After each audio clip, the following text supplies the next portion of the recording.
ఇంకొక్క మారే ఆ బొచ్చు చేత శోధింప సెలవెమ్ము. న్యాయాధిపతులు 6వ అధ్యాయం 39వ వచనం. విశ్వాసంలో రకరకాల అంతస్తులున్నాయి.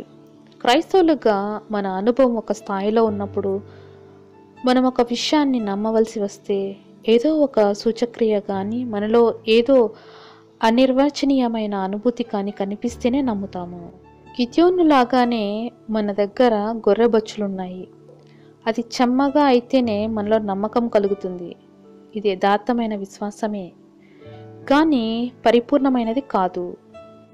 ఈ విశ్వాసం కేవలం దేవుడి మాటే కాక ఏదైనా సూచక్రియ కూడా ఉండాలని సూచిస్తుంది.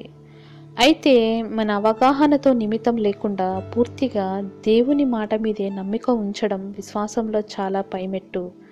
ఇలా నమ్మడం ధన్యకరం. మూడో మెట్టు కూడా ఉంది. మొదటి అంటే ఒక పని జరుగుతుందని మన మనసుకి నమ్మకం కుదిరితేనే విశ్వాసం ఉంచడం. రెండవది అలాంటిదేమీ లేకపోయినా దేవుని మాట మీద ఆధారపడి విశ్వాసం ఉంచడం. మూడో మెట్టు ఏమిటంటే పరిస్థితులు, మన అనుభూతులు, బయటకు కనిపించే తీరు, మనుషుల అభిప్రాయాలు, మన ఊహలు అన్నీ ఆ పనికి వ్యతిరేకంగా కనిపించినప్పుడు దేవునిని, ఆయన వాక్కుని నమ్మడం.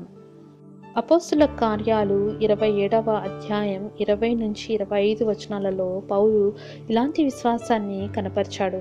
కొంతకాలం సూర్యుడైనను నక్షత్రములైనను కనబడక పెద్ద గాలి మా మీద కొచ్చినందున ప్రాణములతో తప్పించుకుందుమను ఆశ బొత్తిగా పోయెను. ఇవన్నీ జరుగుతున్నప్పటికీ పౌలు వారితో అంటున్నాడు, అయ్యలారా ధైర్యం తెచ్చుకొనుడి, నాతో దేవదూత చెప్పిన ప్రకారం జరుగునని నేను దేవుణ్ణి నమ్ముచున్నాను. కనబడేదంతా వ్యతిరేకంగా సాక్ష్యం చెప్తున్నప్పటికీ మనం దేవుని మాటలో నమ్మకం ఉంచేలా దేవుడు మనకు విశ్వాసాన్ని అనుగ్రహిస్తాడు గాక. నమ్మకం ఉంచాల్సిన సమయం ఇది. అంతా ప్రశాంతంగా ఉన్నప్పుడా? అన్నిటిపై మనం గెలుస్తున్నప్పుడా? బ్రతికే స్తుతి పాటైనప్పుడా? కాదెంత మాత్రం.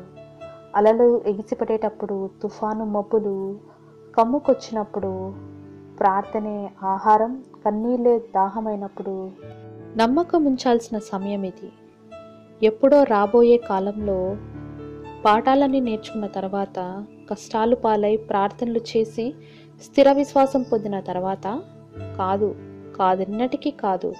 ఇప్పుడే ఈ దైన్యంలోనే చితికిపోయి చినిగిపోయి దూరిలో కలిసినప్పుడే నమ్మకం ఉంచాల్సిన తరుణం ఇది.